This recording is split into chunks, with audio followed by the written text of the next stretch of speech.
আসসালামু আলাইকুম। সবাইকে স্বাগত জানাচ্ছি। আমি নাসরুল হাসান তন্ময়। শুরুতে বিআরবি কেবল সংবাদ শিরোনাম। বাংলাদেশের সর্বশেষ গুরুত্বপূর্ণ আপডেট সংবাদে আপনাকে স্বাগত। শুরুতেই সংবাদ শিরোনাম, পরে বিস্তারিত। শুরুতেই জানাবো, আবারও পাওয়া যাচ্ছে ফ্যাসিবাদের আওয়াজ। দেশে আবারও ফ্যাসিবাদের আওয়াজ পাওয়া যাচ্ছে বলে মন্তব্য করেছেন বিএনপির সিনিয়র যুগ্ম মহাসচিব অ্যাডভোকেট রুহুল কবির রিজভী। তিনি বলেছেন, কিছুটা স্বস্তির মধ্যে চললেও ক্লান্তিকাল পার করছে দেশ। কখনো কখনো আবারও ফ্যাসিবাদের কণ্ঠের আওয়াজ শুনতে পাই, এটা অত্যন্ত দুঃখজনক ও বিপজ্জনক। আজ রাজধানীর গুলশানে বিএনপি চেয়ারপারসনের কার্যালয়ে এক অনুষ্ঠানে তিনি এসব কথা বলেছেন। এ সময় তিনি বলেছেন, আওয়ামী লীগের ফ্যাসিবাদের এখনো বিচার হচ্ছে না কেন? দেশে দেশে যারা আওয়ামী লীগ সরকারকে দানব হতে সহায়তা করেছিল, তাদের কেন এখনো আইনের আওতা আনা হচ্ছে না?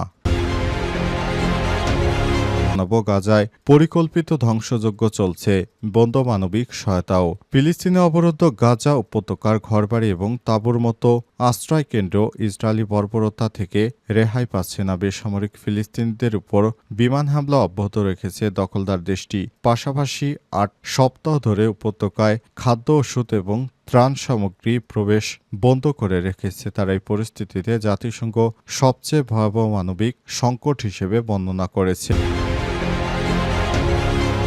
এরপর জানাবো, চলমান আলোচনা ব্যর্থ হলে কি ঘটবে ইরানের ভাগ্যে। চলমান আলোচনা যদি ব্যর্থ হয়, তাহলে ইরান এবং যুক্তরাষ্ট্র মিলে ইরানের পারমাণবিক কর্মসূচিতে হামলা চালাতে চায়। মার্কিন প্রেসিডেন্ট ডোনাল্ড ট্রাম্প বলেছেন, ইরানের সঙ্গে নতুন একটি পারমাণবিক চুক্তি আলোচনা ব্যর্থ হলে মার্কিন যুক্তরাষ্ট্র এবং ইসরায়েলের সঙ্গে সম্মিলিতভাবে ইরানে হামলা চালাতে প্রস্তুত থাকবে। সেই সঙ্গে তিনি আশাবাদ ব্যক্ত করেছেন, ইরানের পরমাণু কর্মসূচি কূটনীতিক মাধ্যমে সমাধান করা সম্ভব।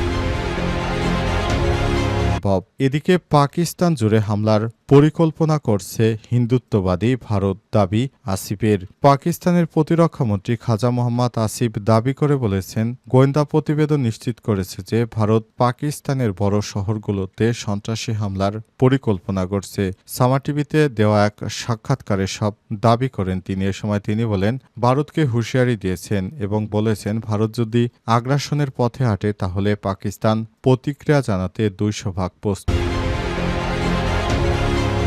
এদিকে সিন্দুর পানি চুক্তি স্থগিতে ভারতের একতরফা সিদ্ধান্ত বিশ্বব্যাংক কিছুই জানে না। জম্মু কাশ্মীর পেহেলগামে সন্ত্রাসী হামলায় অন্তত ২৬ জন নিহত হওয়ার পর পাকিস্তানের সঙ্গে সিন্ধু পানি চুক্তি IWT স্থগিত করেছে ভারত। গত বুধবার দিল্লি আনুষ্ঠানিকভাবে ইসলামাবাদকে এ বিষয়ে জানালেও চুক্তিটির গুরুত্বপূর্ণ মধ্যস্থতাকারী বিশ্বব্যাংককে অবহিত করেনি তারা। খবরদা হিন্দুস্তান।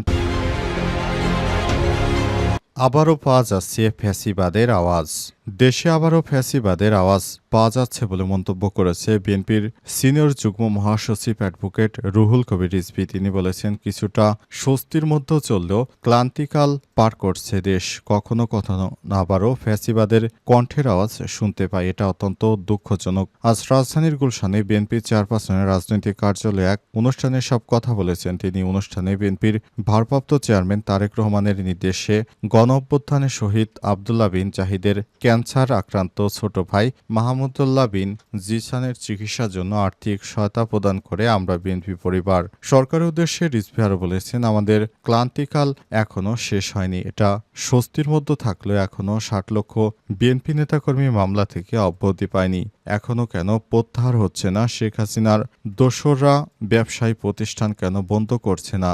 সেখানে প্রশাসন নিয়োগ দেন, চালু রাখেন বা টেক ওভার করেন, যাতে শ্রমিক কর্মচারী ছাঁটাই না হয়। তিনি আরও বলেছেন, আজকে কেন বিচারপতি খায়রুল হককে গ্রেপ্তার করা হয়নি? উনি গণতন্ত্রের ধারা বন্ধ করে দিয়ে শেখ হাসিনাকে ফ্যাসিবাদী হওয়ার সুযোগ তৈরি করেছিলেন। দেশি বিদেশি গণতন্ত্র বিরোধী চক্রান্ত সুপরিকল্পিতভাবে খায়রুল হককে তত্ত্বাবধায়ক সরকার ব্যবস্থা বাতিল করেছেন। তার এই বাংলাদেশেই বিচার হবে বলে মনে করেন বিএনপির সিনিয়র যুগ্ম মহাসচিব রিজভী।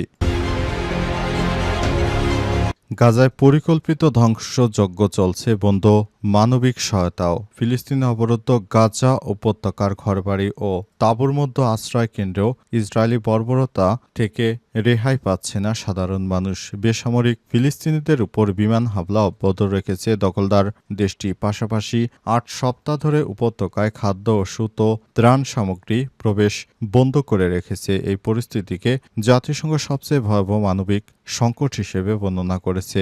আল জাজিরার সংবাদদাতারা জানিয়েছে, আজ রাতভর এবং বৃহস্পতিবার ভোরে ইসরায়েলি হামলায় অন্তত ১৩ জন ফিলিস্তিনি নিহত হয়েছে। মধ্য গাজার নুসেইরাতের কাছে একটি তাঁবুতে ৩ শিশু, গাজা শহরের একটি বাড়িতে ১ নারী এবং ৪ শিশু নিহত হয়েছে। সম্প্রতি এক হামলায় স্থানীয় সাংবাদিক সাইদ আবু হাসনাইনের মৃত্যুর খবর পাওয়া গেছে। এই নিয়ে গাজায় ইসরায়েল আগ্রাসনে কমপক্ষে ২৩২ জন সাংবাদিক নিহত হয়েছে। গাজার দের এল বালা থেকে আল জাজিরার তারেক বাবু আজম বলেছেন, অবরুদ্ধ উপত্যকায় স্পষ্টভাবেই ইসরায়েলি সেনাবৃদ্ধি এবং ক্রমবর্ধমান সংকটের সাক্ষী হচ্ছে। সেখানকার অক্ষত আংশিকভাবে ক্ষতিগ্রস্ত ভবনগুলো গুঁড়িয়ে দেওয়া হচ্ছে। বেশিরভাগ সরঞ্জাম ক্ষতিগ্রস্ত এবং ধ্বংস হয়ে যাওয়ায় উদ্ধারকারীরা অসহায় হয়ে পড়েছে। ধ্বংসস্তূপের নিচে আটকে পড়াদের কাছে পৌঁছানোর জন্য তাদের হিমশিম খেতে হচ্ছে। চলমান আলোচনা ব্যর্থ হলে কি ঘটবে ইরানের ভাগ্যে? মার্কিন প্রেসিডেন্ট ডোনাল্ড ট্রাম্প বলেছেন, ইরানের সঙ্গে নতুন পারমাণবিক চুক্তি আলোচনা ব্যর্থ হলে যুক্তরাষ্ট্র ইসরায়েলের সঙ্গে সম্মিলিতভাবে ইরানের হামলা চালাতে প্রস্তুত থাকবে। সেই সঙ্গে তিনি আশাবাদ ব্যক্ত করে বলেছেন, ইরানের পরমাণু কর্মসূচি কূটনীতির মাধ্যমে সমাধান করা সম্ভব। সম্প্রতি টাইম ম্যাগাজিনের সঙ্গে একটি বিস্তৃত সাক্ষাৎকারে ট্রাম্প এসব কথা বলেছেন। আজ প্রকাশিত এই সাক্ষাৎকারে ট্রাম্প তার দ্বিতীয় মেয়াদে প্রথম ১০০ দিন উপলক্ষে নিজের আশা এবং পরিকল্পনা তুলে ধরেছেন, বিশেষ করে ইরান এবং মধ্যপ্রাচ্য ইস্যুতে। সময় ইরানের পরমাণু স্থাপনায় যৌথ হামলা চালানোর জন্য ইসরায়েলের প্রস্তাব ঠেকানোর বিষয়ে প্রশ্ন করা হলে ট্রাম্প জানান, তিনি ইসরায়েলের পরিকল্পনা সরাসরি আটকে দেননি, তবে তাদের অর্থাৎ ইসরায়েলের এগিয়ে যাওয়াটা সুবিধাজনক ছিল না। তার ভাষায়, আমরা আক্রমণ ছাড়াই চুক্তি করতে পারি বলে মনে করি। আমি আশা করি আমরা তা পারব। ট্রাম্প টাইম ম্যাগাজিনকে আরও এক সাক্ষাৎকারে জানান, যদিও তিনি দীর্ঘ সময় ধরে ইরানকে পারমাণবিক আলোচনা টেবিলে আনার প্রক্রিয়ার মধ্য দিয়ে সামরিক পদক্ষেপের সম্ভাবনা মেনে নিয়েছেন। ট্রাম্প পুনরায় বলেছেন, তিনি তার ইসরায়েলের জন্য একটি উপভোগ্য করিনি, তবে আমি নাও বলিনি। তার ভাষায়, শেষ পর্যন্ত আমি তাদের জন্য সিদ্ধান্তটি ত্যাগ করেছিলাম, তবে আমি বলেছিলাম যে আমি বোমার পরিবর্তে একটি চুক্তি চাই। এ বিষয়ে ইসরায়েলি প্রধানমন্ত্রী বেঞ্জামিন নেতানিয়াহুর মতামত কি তা নিয়ে প্রশ্ন করা হলে ট্রাম্প বলেছেন, ইসরায়েলি নেতা হয়তো যুদ্ধের দিকেই যেতে পারেন, তবে যুক্তরাষ্ট্র কোনোভাবেই এতে নিজেকে জড়াবে না।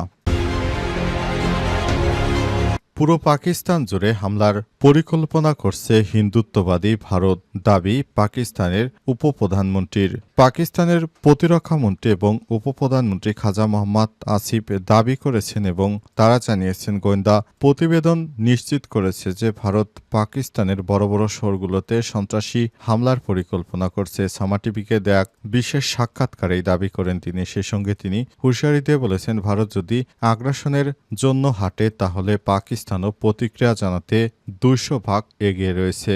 পাকিস্তান কোনোভাবেই ভারতকে তার কোনো আগ্রাসন নীতি চালাতে দেবে না। তারা সবসময় পাকিস্তান, আমাদের পূর্বপুরুষরা যেভাবে ভারতের আগ্রাসী মনোভাবকে রুখে দিয়েছে, আমরাও সেভাবে ভারতের আগ্রাসী মনোভাবকে রুখে দিতে পারবো। আমরা কখনোই ভাবিনি আমরা পাকিস্তানিরা কখনোই ভারতের কাছে পরাজিত হব।